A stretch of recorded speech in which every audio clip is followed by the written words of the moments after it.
On passe à la question de lundi, Michel. Lundi, donc les deux adolescents toulousains, 15 ans, qui ont quitté l'école pour aller combattre en Syrie, ont été retrouvés, ils sont sur le chemin du retour. Il y en a quand même quelques centaines, on parle même d'un millier, qui y vont ou qui ont l'intention d'y aller ou qui sont en route.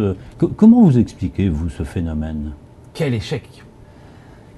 Hier, ce matin, sur les radios, et depuis plusieurs mois, parce que les rapports, on le sait, circulent, depuis le ministère de l'Intérieur, dans l'enceinte des parlements, sur ces phénomènes qui atteignent effectivement quelques centaines à quelques milliers de jeunes hommes qui partent combattre au nom du djihad, au nom d'une idéologie quand même extrêmement dangereuse et si caricaturale.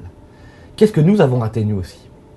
Eh bien moi, ma conviction, c'est qu'à force d'avoir honte de ce que nous sommes, nous Français, à force de déraciner, à force de niveler, à force de ne pas enseigner dans les écoles de la République avec fierté notre patrimoine, notre culture, ce principe porté si haut et si bien par le général de Gaulle de l'assimilation, c'est-à-dire non pas la négation d'où l'on vient, mais la capacité de la communauté nationale, du peuple français, d'accueillir avec générosité ceux qui viennent d'ailleurs, mais à la condition que nous soyons fiers d'un socle de valeurs communes. Eh bien, à force de ne pas être fiers d'être français, nous avons ouvert, pour le coup, la boîte de Pandore, et ces jeunes hommes, qui sont probablement déracinés, qui cherchent ailleurs un idéal que nous n'avons pas été capables de leur donner.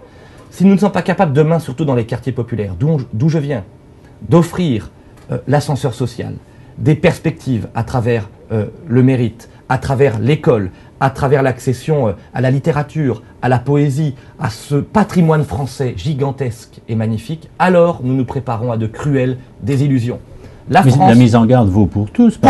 Parce qu'à l'époque de Nicolas Sarkozy, il y en avait qui partaient faire le djihad. Moi, j'ai été fier avec Nicolas Sarkozy, si vous voulez, au moins symboliquement, à travers l'interdiction du port de la burqa dans l'espace public, de rappeler qu'il y a des valeurs en France et dans notre République qui ne se négocient pas. Il n'y a pas de place pour la polygamie, il n'y a pas de place pour la négation de l'égalité entre les hommes et les femmes. Il nous faut imposer nos valeurs. On a le droit de venir en France, à la condition de vivre comme les Français, à Rome comme les Romains, en France comme les Français, comme le dit le proverbe.